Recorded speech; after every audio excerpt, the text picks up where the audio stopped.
what exactly is happening in e-commerce right now. And quick commerce is revolutionizing. People are talking about AI commerce as well. Where do you feel this will lead to in the next 2 to 5 years?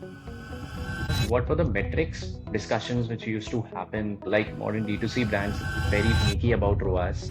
Go to quick commerce because for my routine needs, I will still go to a big basket or an Amazon or a Nykaa or a Flipkart grocery for that matter, because I get better assortment, better value there. Most brands did not achieve profitability on e-commerce marketplaces. It's extremely difficult to convince anybody internally that we should spend more on e-commerce than we do on demand. It is a multi-hundred crore opportunity that we are talking about, which is now no longer a rounding off error. What are the mistakes you feel like they should definitely at least avoid these mistakes, which might save money or maybe save their time as well? Now, people don't like to follow brands. People like to follow people. Then came COVID, where suddenly now you were deemed non-essential by the government, and over time, offline, your sales completely halted for a period of a few weeks. After doing it, do you feel that they are properly equipped with all the industry knowledge, practical insights that right after completing, they are ready to work with someone else or they are ready to start something of their own?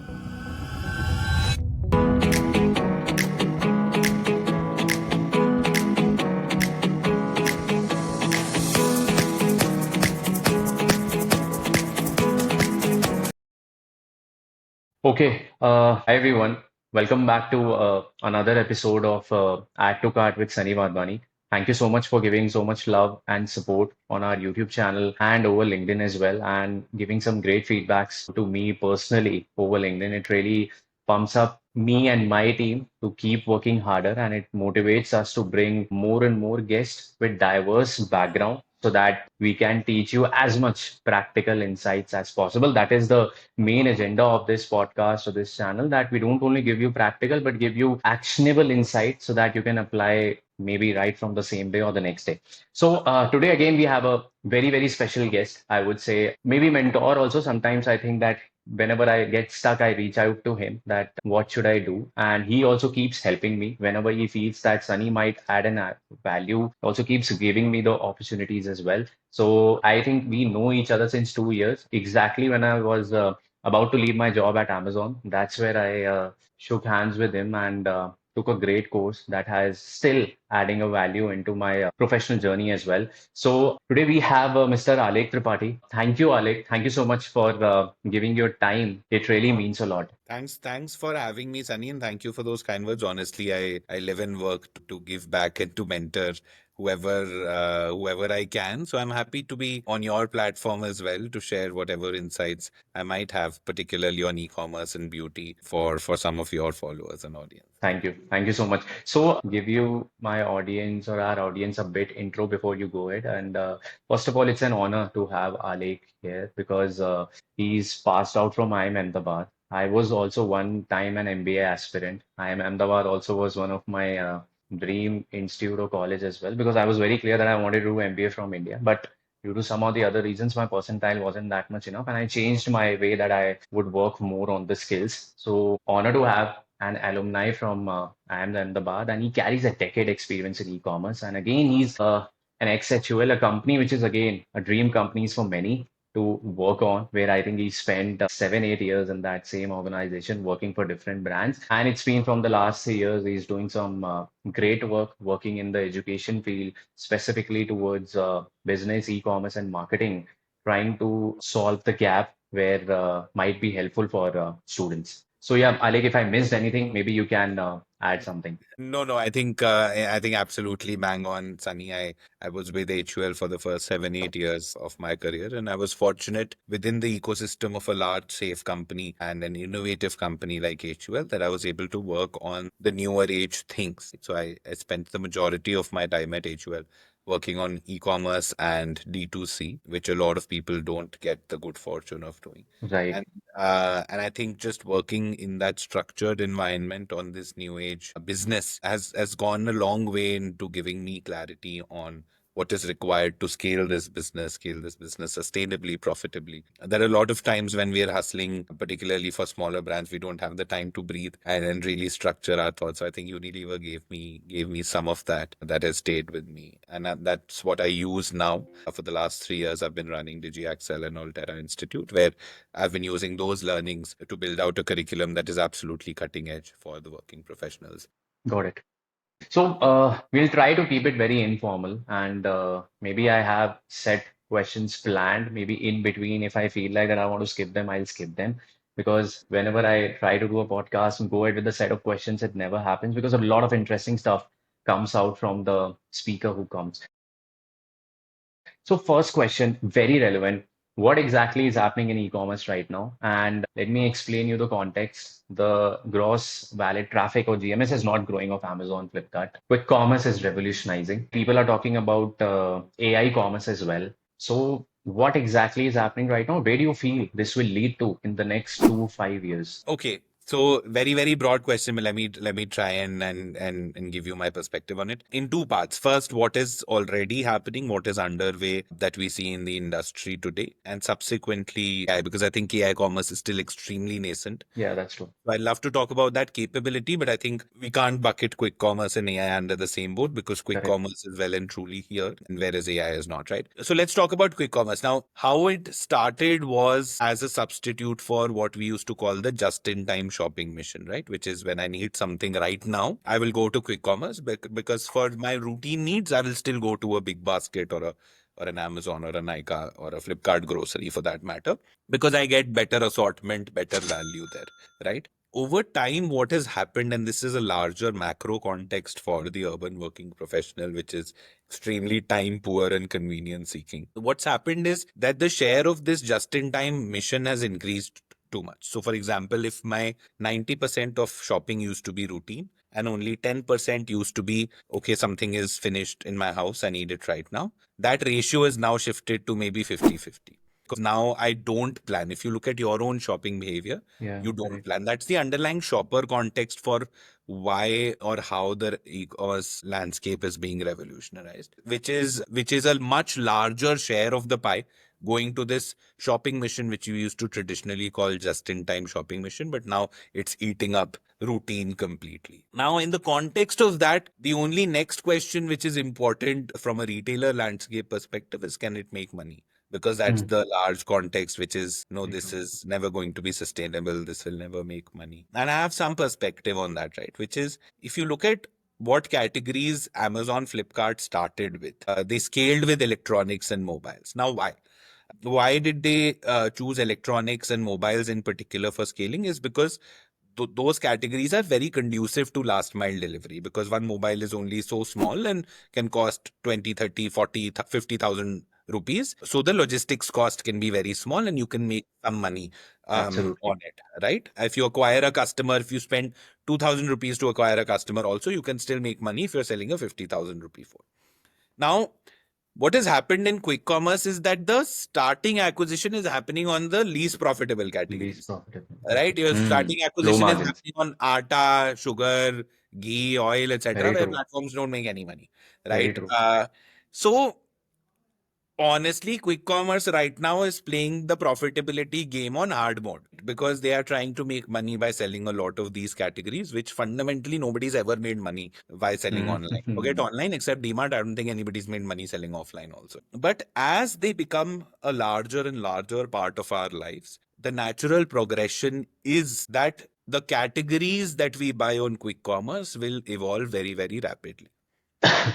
Right. Now you might ask, why would we buy trimmers on Blinkit? Why do we need a trimmer in 10 minutes? And the answer is, and I'm just using trimmer as a Hmm. proxy for consumer electronics, but the answer is that people do want trimmers in 10 minutes, because Right. we've gotten into the habit of not planning for when our old trimmer is not working, and we are midway through a trim and then we realize that, okay, my trimmer is not working and I need something in 10 minutes. The question is not why you need it in 10 minutes. The question, as one of my mentors, Swapnil, had put it, is why not take it in 10 minutes if you're getting it? If a business can cater to your needs profitably, sustainably, and deliver a product to you in 10 minutes, why would you not take it, right? So on the profitability question, honestly, right now is the hardest part on quick commerce Correct. profitability. The competition is high, consumers are not willing to pay delivery fees, the categories are the least profitable categories. It is only going to become better and significantly better at that as time goes on, right? So do I believe that quick commerce can be profitable? The answer is a resounding yes. Not in the way that it's currently shaped, but as the categories evolve, they'll evolve towards more profitably, and that is what is going to change the game. Now, your question was what's happening in e-commerce and what's keeping brands up at night, right? Is that as quick commerce, the shopper behavior on quick commerce is very less understood, right? Got it.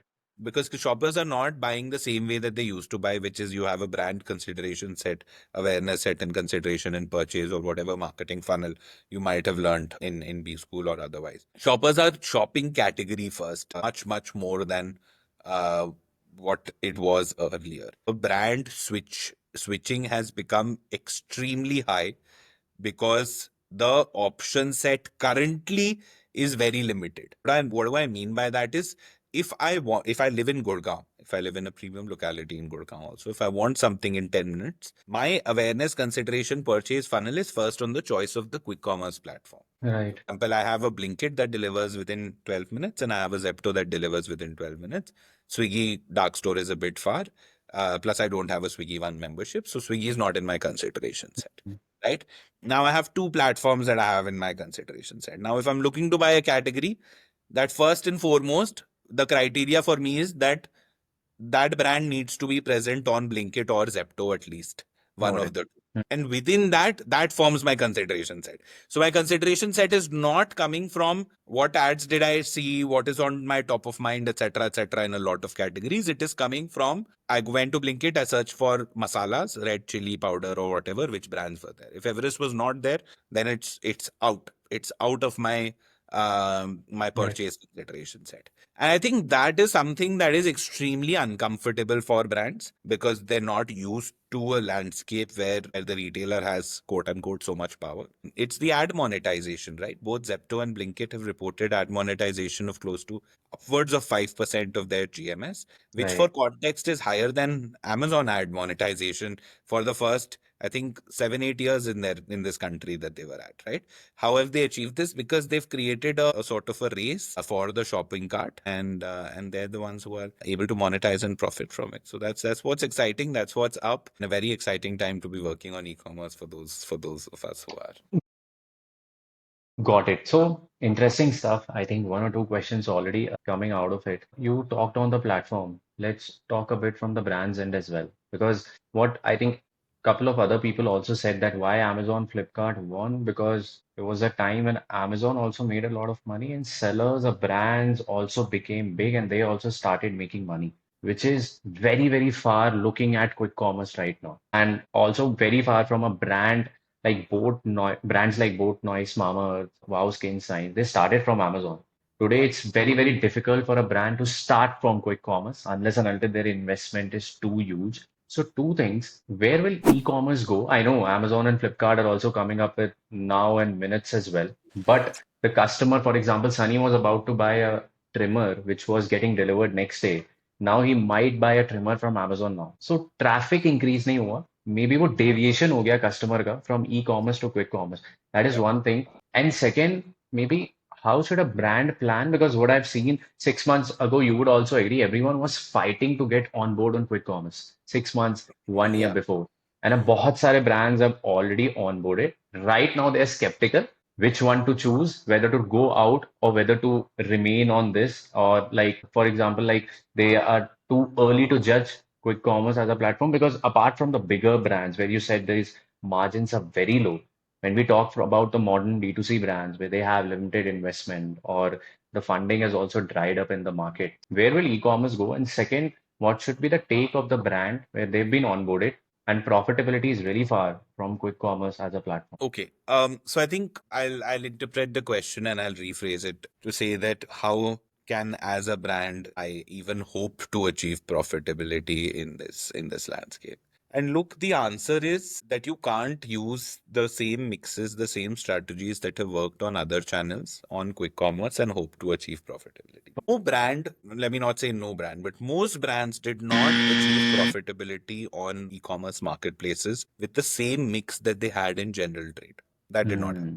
So I can give you some HUL examples, right? So if you look at shampoos as a category, the largest selling SKU in general trade is the sachets, small sachets, Clinic Plus 1 rupee, Dove 2 rupees, 3 rupees, like that. Sub 5 rupee sachets is some 60-70% of the general trade market, if I remember correctly. Now, when modern trade came in, you couldn't make money selling sachets because the Got bill it. value would be so low. So you had bottles, and consumers were Hmm. willing to pay for bottles. The gross margins that any company would make, it doesn't take a genius to figure out, would be much higher on bottles than on sachets, right? Sachets are a lot more competitive from a price standpoint because you can't increase the price. So generally, companies make more money on bottles than they do on sachets. So we figured out that okay, if we have to play the modern trade game, then we need to give some discounts, etc. So we need to now move from sachets to bottles because otherwise won't be able. Then came e-commerce marketplaces. What was the scenario here? A typical shampoo bottle that's sold in modern trade would have costed, say, if I take Dove as a premium brand also, I would have costed maybe 200 to 300 rupees back when e-commerce started. Now, the math on e-commerce platforms is that you pay on an average, say 20 rupees per click, even in a category like shampoos, Hmm. 25 rupees per click, then suddenly it doesn't make sense for you Right. to be selling a 200, 250 rupee bottle of shampoo or even a 400 rupee bottle of Correct. shampoo. So what do? If you go and search for Dove shampoo right now on Amazon, you'll find that the most promoted SKU is likely the 1 liter pack, Correct. which will be priced anywhere upwards of 550, 600 rupees. Why? Because that is what is needed for the unit economics to work on the platform. For a legacy brand, you had to do that, which was uptrade and increase the pack size. At the same time, brands like, and I'll use the hair care category example only, but brands like Wow and Mamaearth were able to come up and were able to charge a much higher price per ml Right. through their value proposition, which again made e-commerce profitable for them.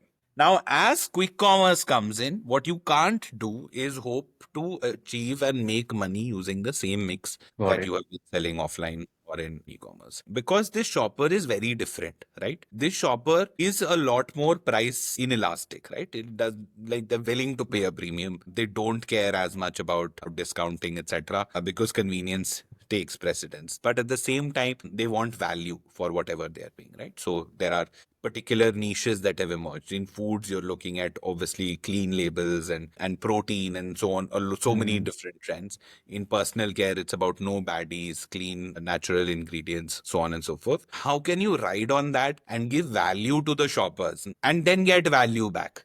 Because if you're able to charge a 15% premium, that's the challenge that I would pose to brands, right?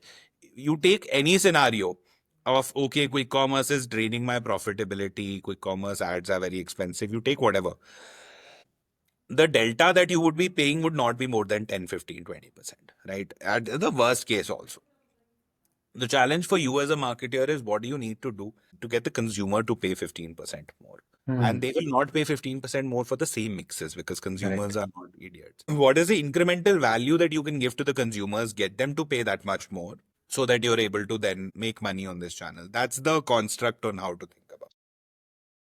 So, just summarizing it, do you exactly mean that the mix of SKUs or flavors, if we are talking about food, should be different on e-commerce and quick commerce? Because I also agree for the same product, 15%, even I also won't give 110 for a 100 product, which I can find it. That's even 10% higher. So, is that what you meant? Yeah, absolutely. And that can be larger packs, that can be multi packs, that can be flavors, variants. It can be new brands altogether. Hmm. And that's what you have to do. So, which is why if you search, for example, for paneer on quick commerce, you're very unlikely to get the base SKUs of that basic Amul paneer, Correct. etc., which costs maybe 70 rupees for 200 gram. All of You the won't get SKUs it. will be 100 rupees for a 200 gram, 100, Correct. which is the 30 rupees of arbitrage that you can get. And I'm not saying that the quality is not better. I'm sure the quality is better than mass paneer. Um, but the way that brands work is that if you take 5 rupees of incremental cost, you have to be able to charge the consumer 20 rupees for it. That's how it works. What is it that you are able to give to consumers and charge for? That's the question to ask. And that is what is the secret, is likely to be the secret sauce for brands to make money on quick commerce, because trying to win on just deployment, so many people come and ask saying how to run ads so that I can make money. Baba, the answer is not just in running ads. Yeah, that's true. We have to think of it more holistically. That's my advice to everybody who's selling on quick commerce right now. Last thing before we move on, I think you would have maybe an answer on this as well. When we think of selling on Amazon, it's about maintaining FBAs of different states. I sent my stock to Bangalore. I know my Karnataka would be covered. I sent my Bangalore stock to Gurgaon. I know my Haryana, Delhi, or it sent to Mumbai, Maharashtra would be covered. Right. So if I'm focusing to Bangalore, maybe I'm brands selling on Blinkit. There might be 20, 25 dark stores. So just wanted if you can spend some light on maintaining inventory, because that is very, very important. In Amazon, if I'm available in three states, Delhi, Gurgaon, Maharashtra, Karnataka, I'm very much likely to be covered with 60% of the audience, maybe to 75% as well. But when we are talking about maintaining inventory on quick commerce, and when you think of expanding, that is not as easy as it is on Amazon, because you are maintaining. And for example, just one thing, for example, you have an inventory for an SKU of 100 for a city of Bangalore, but that Yeah. is spread it over 15 dark stores. That ends up to like only 6 pieces per dark store. So if you give some idea on this, and then I think we'll move on to the next.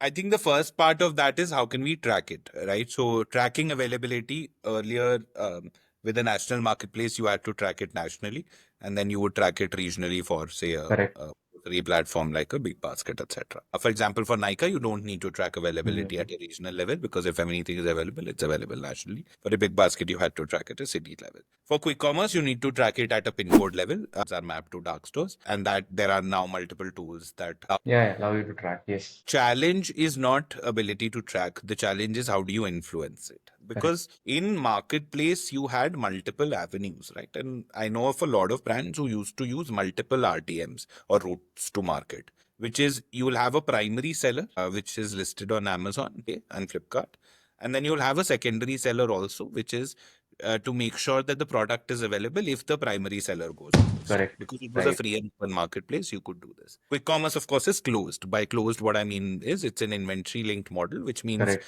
that anybody can't become a seller on quick commerce. It's Yeah, that's true. only first party selling, right? Now, in that context, is also true is that brands don't do dark store level fulfillment. Brands typically service a hub, and Correct. that then redistributes to dark stores. So, what is controllable for a brand today is to make sure that whatever POs or orders are coming from the hubs are able to, we can fulfill, and that all hubs have availability. The hub to dark store fulfillment currently, the way things are constructed for all the three large quick commerce platforms, is zero control with the brand, right? What does that mean? That means that, let's say I'm a brand that sells chips. Okay, so my potato chips has three flavors. I have 1,000 units of all of the three flavors in the Gurgaon hub of Blinkit. I see in my tracker that in one of the areas, say phase one of Gurgaon, my chips are out of stock. There is not much I can directly influence because the stock is Mhm. lying in. Now, the hub Uh, to dark store fulfillment, of course, the quick commerce platforms are managing, Managing. wherein their goal metrics might be different from your goal metrics. Correct. Your goal metrics are my SKU has to be available on all pin codes. Got it. Blinkit's goal metric is null searches should not be there. Costs, obviously, because the dark store will have limited ability. They Right. will prioritize those products and SKUs which, for example, are more profitable for them, which have more searches, etc., which might not align with your goals completely. And that's when account management comes in, right? That's when your ability to get it done via the platform is the key differentiator. But unfortunately, that's something that brands are today struggling with, which is you have control over what is there in the hub, you have visibility over what is there in the hub, but you don't have any dark store level visibility. And the only natural progression where this changes is when the balance of powers shifts again towards brands to some extent, because right now quick commerce platforms are so few also, and they are growing so disproportionately that Correct. brands don't have any balance of power. Till that happens, there isn't much that brands will be able to do about Got it. Thanks for the detailed answer. I think would add a lot of value. Coming to back to your first experience. your days at HUL. So what brands you were managing there? So I might have asked a lot of questions at once.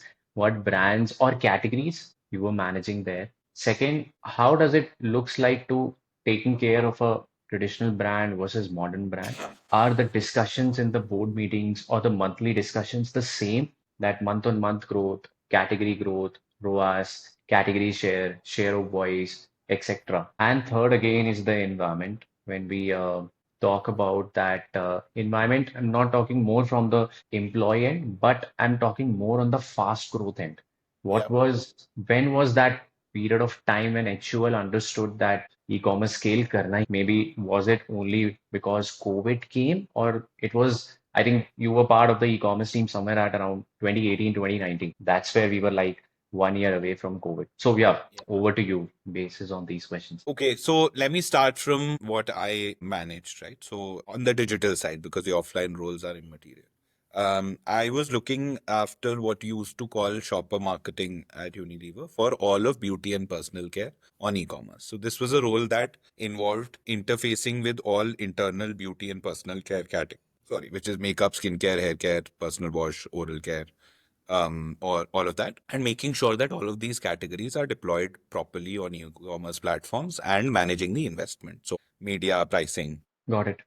all of that. Subsequently, I was marketing manager for Love Beauty and Planet, which is a Okay. premium beauty D2C brand. And I was helping set up the D2C capability for HUL via this brand, but as a separate project, right? So that is when it moved to being not on e-commerce platform specific, but larger D2C from including product innovation, so on and so forth, right? Now, to your question on how is it that large brands and companies see it, I think we need to understand what is fundamentally different, right? What is fundamentally different is that you have options and a large offline business that you hope will complement your online Got business, it. but that changes the perspective which you have, because now suddenly you have a benchmark. If you don't have an alternative GTM, then margin negotiation can start from anywhere, right? Got it. Because you don't have an option only. But when you have an alternate GTM, then that makes it extremely difficult to convince anybody internally that we should spend more on e-commerce than we do on DMart, for Got it. example. Because DMart, by the way, is 5 times the size of any e-commerce player Got it. for the most part, right? That's the number one thing, and that flows through in all conversations on media, on TOT margins, pricing, discounts, everything. So, for example, when it comes to media, let's say that you talk about a 200 rupee cost per order on a new shampoo brand, right? Would you take it? But absolutely, you would jump at it if you were a new brand and you had the option. Right. The way that established Unilever brands would look at it is that, hey, I have a total media budget of this much against turnover, right? So I'm doing 100 rupees of turnover, let's say. A certain percentage of that is my media budget, right? How much percentage is that? You can find from the annual report of HUL also. But let's say that number is 10%. Now, this 10% I want to divide, and Amazon, Flipkart budget, and Zepto budget, and Blinkit budget, everything has to come from this 10%. Got it. Because as a brand, I'm managing that P&L. Hmm. In a large system, it becomes difficult. I wouldn't say, and increasingly it's changing. And I think Unilever is one of the better organizations when it comes to being able to see digital businesses differently. Got it. But it is still a challenge for somebody to say that, hey, we need to look at, say, Dove Premium Naturals range PNL completely separately from Dove PNL, because that we can grow on e-commerce at 300 rupee cost per order, 400 rupee cost per order. Because for the person who is managing the overall Dove PNL, say, it will always be a conversation saying that, is this really required? Because turnover is less than 1% of brand. Costs are Hmm. 3 to 4% of brand. Got it. And there's a smart person sitting there asking the right question, which is, what if we stop this right now? And the answer is that in the short term, you will be better off. Your PNL will look better if you stop that spend. But increasingly, there is acknowledgement that it is needed to fuel growth, right? So almost people look at it in two parts, saying that here is a legacy business, which I can sell on other channels also. Here, I don't want to go overboard and spend randomly. Here are some mixes that are over indexed on e-commerce, that where I'm happy to spend, and I will look at this PNL separately, Got it. similar to a digital brand PNL. right? Now, while I'm saying this might sound logical, but in practice, it's very difficult to execute Yeah, that's because true. Very who true. takes this judgment call on what goes where? There is so much like internal decision making, who finally signs off. And the worst of all is now everything is going well. Suddenly there's a budget cut because overall consumption has slowed down. Now, where will you cut budget from? Will you stop supporting your core? Probably not. This is where you'll cut budget from. This is now something that needed the fuel for growth, unfortunately, will go away. So, all of these are challenges that large brands struggle with, which I think when you come to a small brand, because you don't have any option, you have to sell on these platforms. Correct. Any money that you have has to go to these Has to go. platforms. Got it.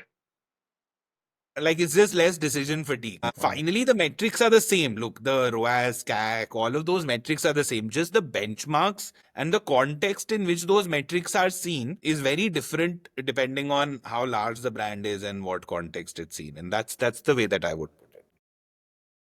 Got it. So, coming to metrics now, how does the discussion looks like when we talk about maybe 2021 or maybe 2022 as well? The way the modern beauty brands grew in e-commerce, was that the same growth, traditional brands? I hope yes. Otherwise, if not, then what were the metrics discussions which used to happen like modern D2C brands like very finicky about ROAS, like budgets, though already you mentioned that if the budget cuts, then it would cut from basis on the PNL, not from the core. So ROAS, category share, CTR, conversion rate, what was that discussion which used to happen when the other modern D2C brands were taking a lot of share? Was it like a stressful period? Maybe yes or maybe not. So what was that take? What was the environment? What was the discussion which used to happen in HUL as an organization and you taking care of this entire category? Apart from electronics, this was the major and the biggest category on Amazon, which jumped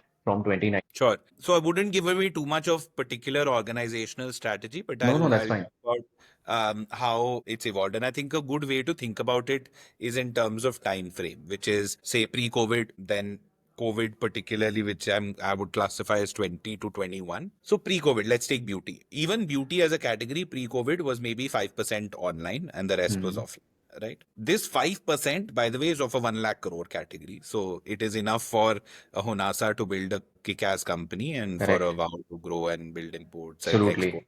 Sorry. But for a brand or a company that is the largest beauty company in the country or second largest or third largest, whether it's L'Oreal or ITC or any of those, it was something which was like a testing platform, right? Hmm. It wasn't essential to most business. When I say most business, like most brands, it wasn't Most essential. brands, and yeah, true. And it was like side of plate. Let me put it like that. It was like extracurricular, right? Which is the company's results would not be dependent on the channel performance for the Right. most.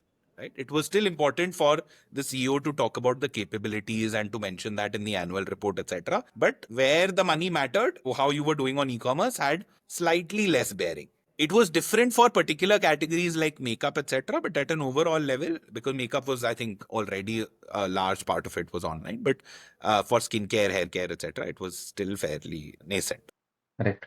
Then came COVID, where suddenly now you were deemed non-essential by the government, and over time, offline, your sales completely halted for a period of a few weeks if you were in Got it. beauty. And when they came back, also they came back first and foremost. Got it. Now, as that happened, suddenly there was the share of voice, share of mind of this channel was already increasing, and it just went 5x, 10x in the company. Suddenly, you were for a couple of quarters, you were if you were 5% of sale earlier, suddenly you were 20% of sale, for example. Right? Obviously, these aren't exact numbers because I don't think that that's right, but just to give you a sense, right? Which meant now you were suddenly much more concerned about any market share losses because now this from side of plate, it moved to center of plate. Center of it. And as attention increased, then you realized Mamaearth is so big, or Wow is so big, or Minimalist is selling so much serum. Minimalist so much. And Yeah. you realize that, okay, this is not a 5-10 crore opportunity that we are talking about, which is a rounding off error in a large company. Correct. It is a multi-100 crore opportunity that we are talking about, which is now no longer a rounding off era. Got it. That is when the companies realize that, okay, maybe this needs to be done separately. This is also the period when resourcing increased, when teams were expanded, e-commerce teams particularly, across companies. This is when, for example, also like the unit that I worked on, the premium beauty business unit, was set up to take care of D2C brands and digital first brands separately in the context of the larger thing. And in this furor, investments were over indexed, everything was a sort of center of plate. Then comes the third phase, which is now post COVID, which is the growth projections on number of users, etc., have slowed down when it comes to e-commerce, right? What you said, it's a lot of it is switching from Yeah, yeah, e-commerce to correct. e-commerce. The delta is not very high. Yeah, yeah. If you go back to say late 2020 and you read some of the projections, they were a lot more aggressive, and for the right reasons, they were a lot more aggressive. Now, what's happening is that now everybody was very optimistic about e-commerce. Now, suddenly, the growth is not what you expected What do it you to be. It's still expected, extremely high. At the same time, it's a double whammy because a lot of new startups and brands have emerged and right? come. So within this smaller pie, your share is under more stress now Mm, what it was. And that is what is causing a really large stress when it comes to large legacy brands, which is that the pie is growing, but maybe you expected it to grow more and you invested for it.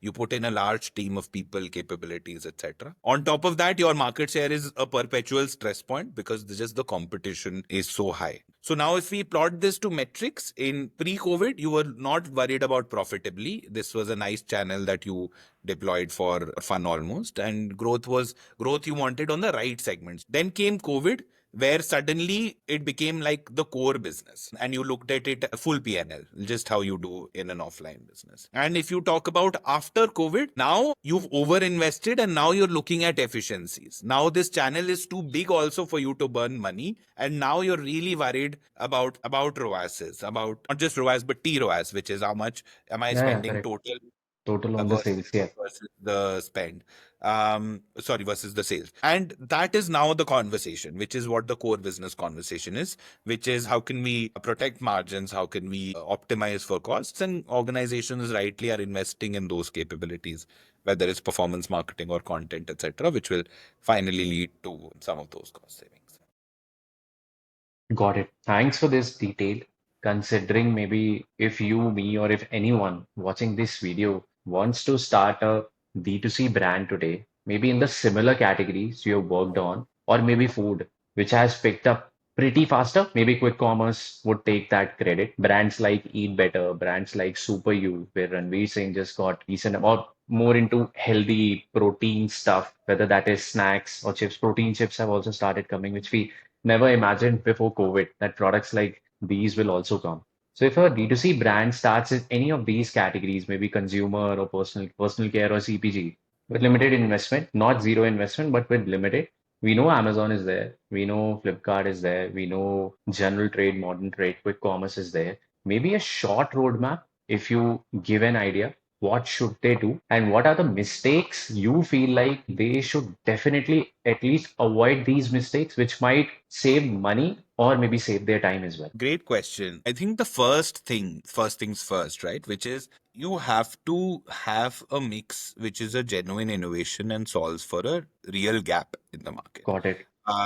Having another Me Too in any segment right now is that ship has sailed, Got it. where you can Perfect. copy paste a product. Now you can't do that. You need to figure out what is genuinely a gap, whether it's product proposition, like the typical marketing mix, Got any it. gap. And the second thing is leveraging platform led growth is what made Boat big, is what made Mamaearth big, is what made Wow big, which is all of their initial money went to Amazon. Got it. That is the lottery ticket of yesterday, which you can't use today. Can't use today. Perfect. Got it.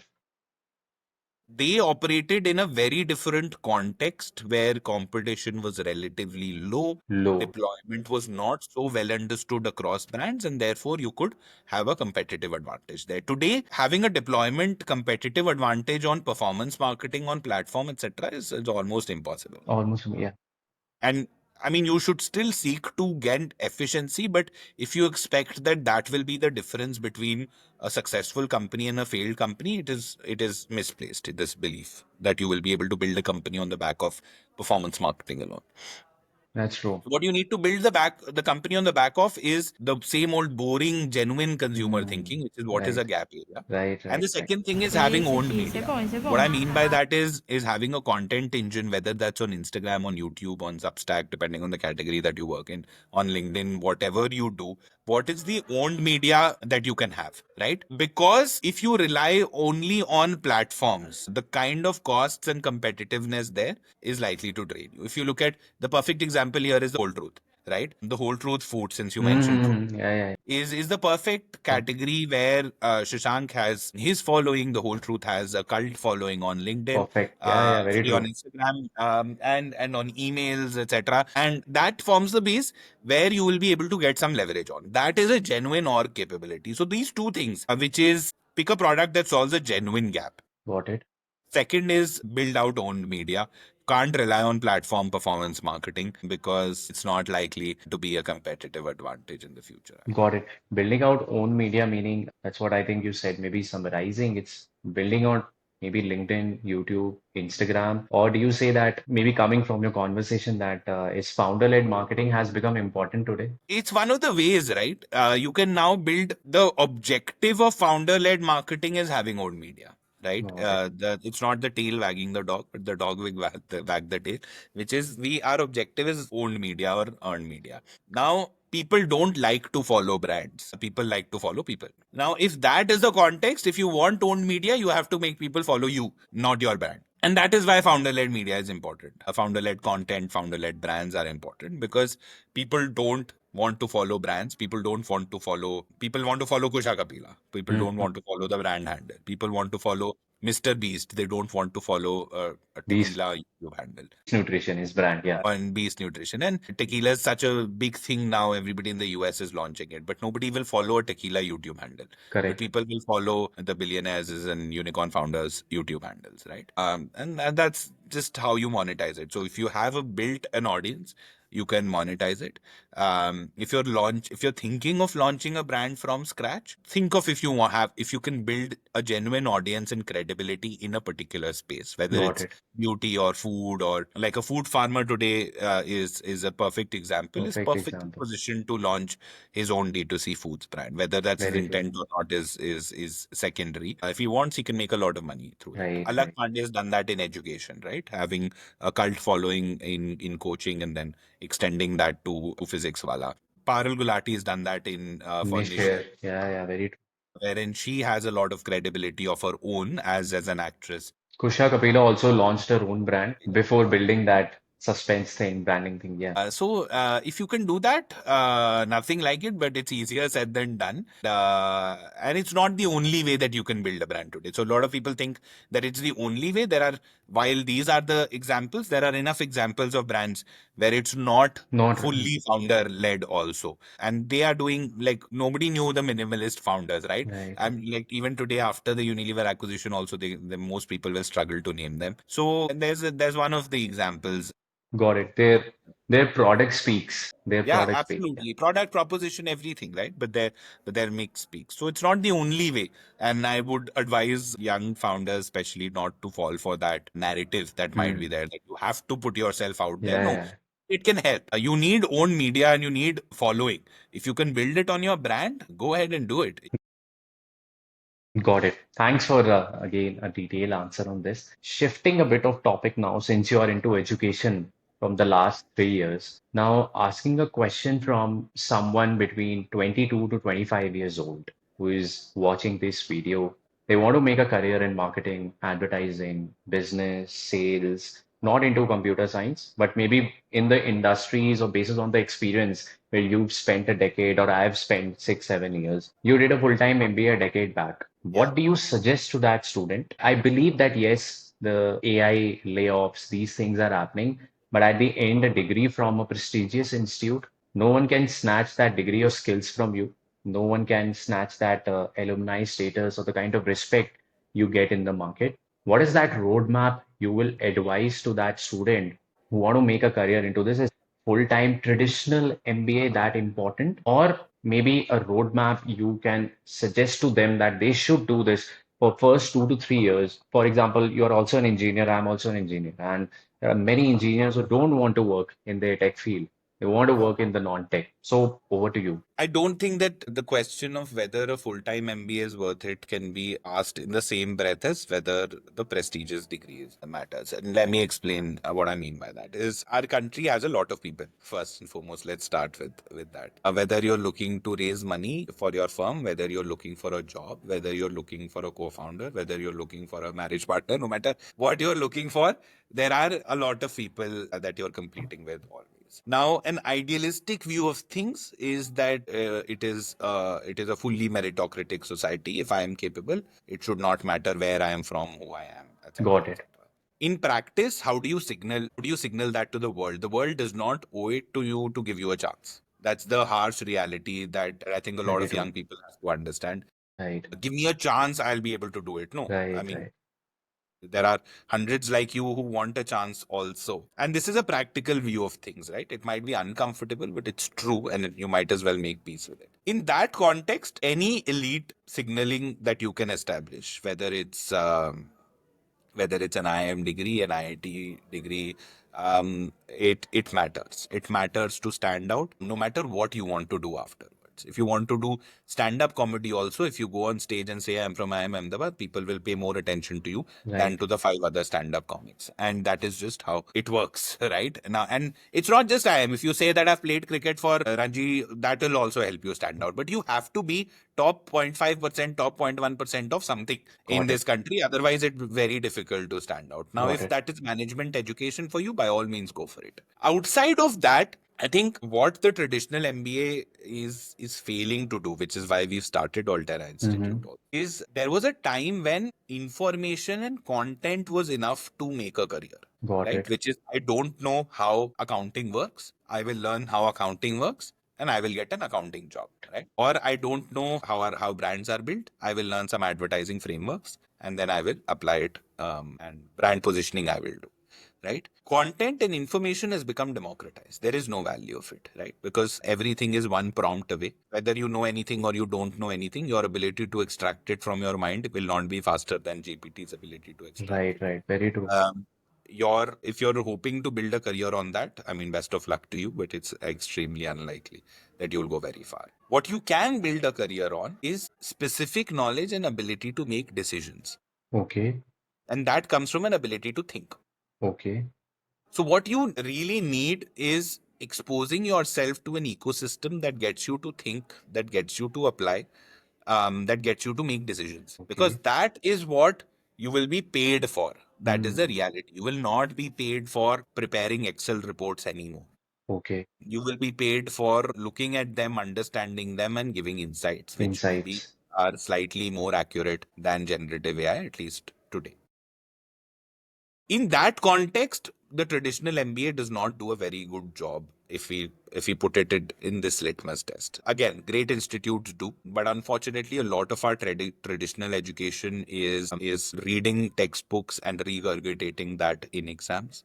A lot of the content or the context which is exposed to the students is 15 years ago, 20 years ago context, which does not matter Matter. in today's world, right? There is no point of you thinking how you would go about things in a non-digital world because you live in a digital first world. Very true. So why would you think about non-digital? And I think why traditional institutes are failing to go do better on this is because they are built on academic research, right? The professors are great academicians and researchers. They're not practitioners Mm. themselves. And their ability to navigate a fast evolving landscape is not the best. No. Their ability to be very, very deep and thorough and thoughtful on things that don't change as much is extremely high.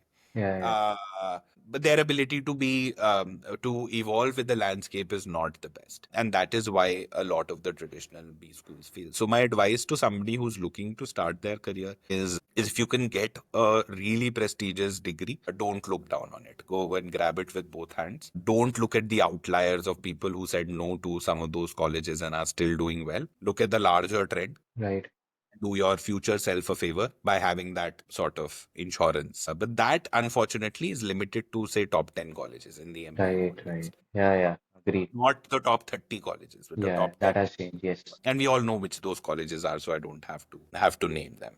Outside of that, if you don't get a chance to do that, you can still go for a traditional MBA degree. Just don't expect it to give you disproportionate outcomes, because you are not learning the skills that the recruiters today value, and you are not getting the A quality signal also. So you have to do one of the two, right? So if you go to another traditional B school program, also be prepared to roll up your sleeves, get your hands dirty yourself. Yourself. Do more internships, do some remote work, do participate in more competitions, do all of that, because the onus of learning is then on you. Don't expect to go to class, sit in class, and then get a great outcome at the end of it, because that is not likely. Of course, there are now programs like ours which give you a lot more industry backward exposure, which sort of go beyond the traditional curriculum. Those are a different breed altogether, which can be just a 1 year program or a 15-month program, and do that. Traditional MBA, increasingly less relevant. It's still a very safe path. It'll get you a certain job, right? Like a kind of a traditional job. But if that is what you want, there are a lot of paths to do that, right? Like you wouldn't want to spend more than tens of lakhs of rupees to sort of try and do that. That's my piece of advice. Got it. So, last question. Now, when we talk about modern MBA institutes, I can comment on Altair. I don't think it'll be fair for me to comment on the yeah, yeah, capabilities that's true. of others. Look, we've designed the curriculum bottom up, right? So we've designed it backward from industry needs. So Okay, we start with, say, 1,000 hours that you have of the student in class and out of class. And then you say, okay, what is the industry looking for? And you break it up into those 1,000 hours, which is, okay, people want somebody to be able to create Power BI dashboards, but very quickly be able to draw insights from that.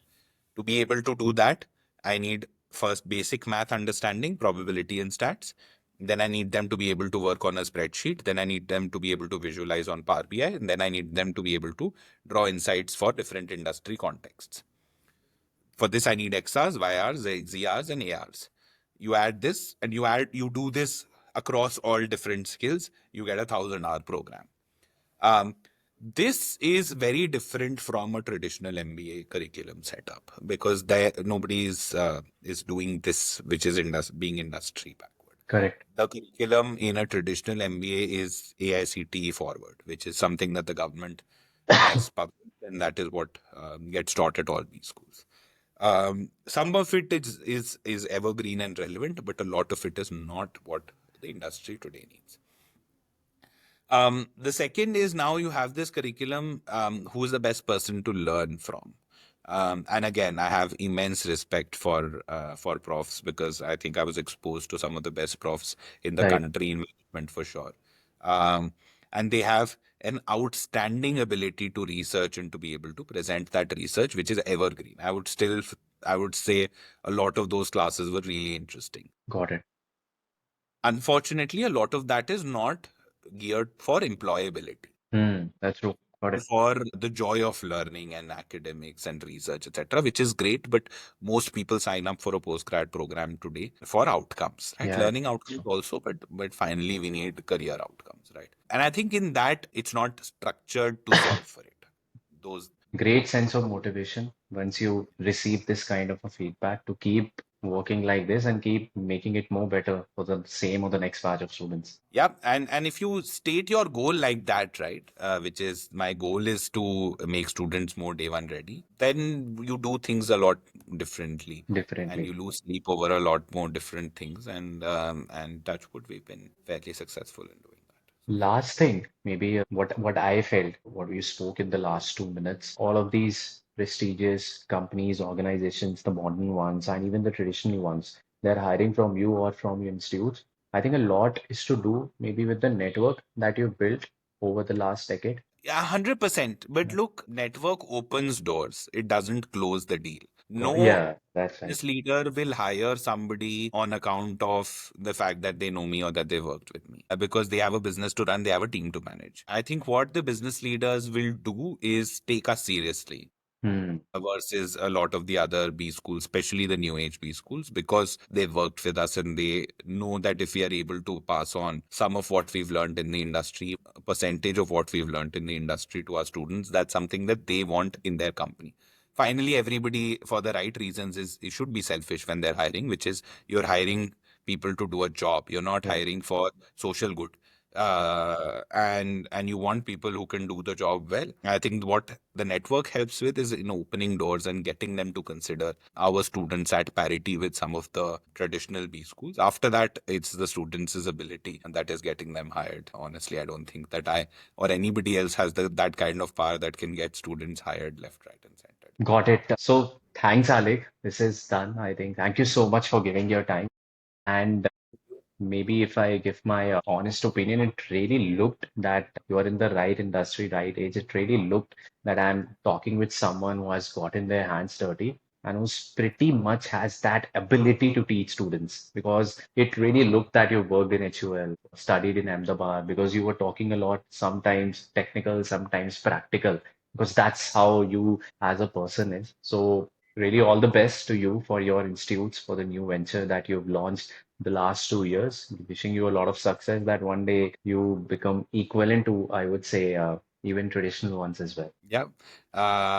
Thank you, Sunny. Thanks for those kind words. And I hope that the conversation to any of your audience was able to add some value, some perspective on e-commerce in particular and education as well. Last, we have a small rapid fire section. We just have a list of 4 to 5 questions. So let me know if you are ready. It's just on one breath. We'll have Yeah. those 4 questions. Go. So, your favorite D2C brand? Whole truth. Okay. If you get an opportunity to go on a dinner with a maybe famous personality or an entrepreneur, who would it be? Abhiraj from UC. I think I'm a fan of what UC's managed to build in the country. Got it. One USP that your institute has in one sentence that no other one has. Industry backed education by professionals. I think it's truly industry backed. So it's education for the industry by the industry. Got it. Last thing, one lesson you knew you wish when you were starting. I don't think I'll succeed in rapid fire there, but it's a great question. One thing I wish I knew when I was starting is just how important it is to learn and continue to learn from others. I Got it. think we are conditioned in institutes to be on a very individualistic learning journey, right? I have to read the textbook, I have to make the presentation, I will get feedback, and then I will learn. That's not how the world works. I need to know something. I need to know the right person who can trim my learning journey because I don't have to solve all problems which have been solved in the world. I think that it took me a fairly long time to figure out, and I wish I could. Got it. Got it. I'm done. Thank you so much for Thanks. giving your time. I hope you also Have a enjoyed the great experience. day and wish you all the best and success for your venture as well. Okay. Thank you so much.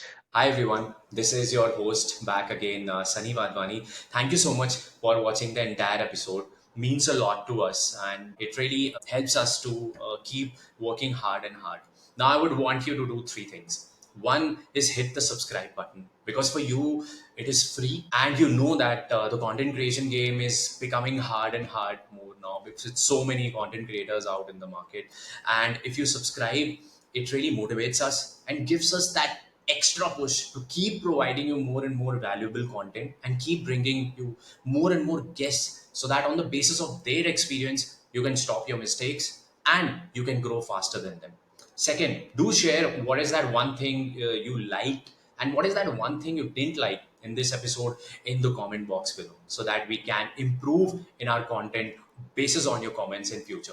Third thing, do share this video with your friends, family members, office colleagues, older friends, school friends, founder community, or whichever professional community you are into, with someone who is already in the process of building a brand online, who are into D2C, e-commerce, online business, or anything related to it, so that they can also learn from it. And if you share more and more, it will also helps us and motivates us to keep providing you more and more valuable content.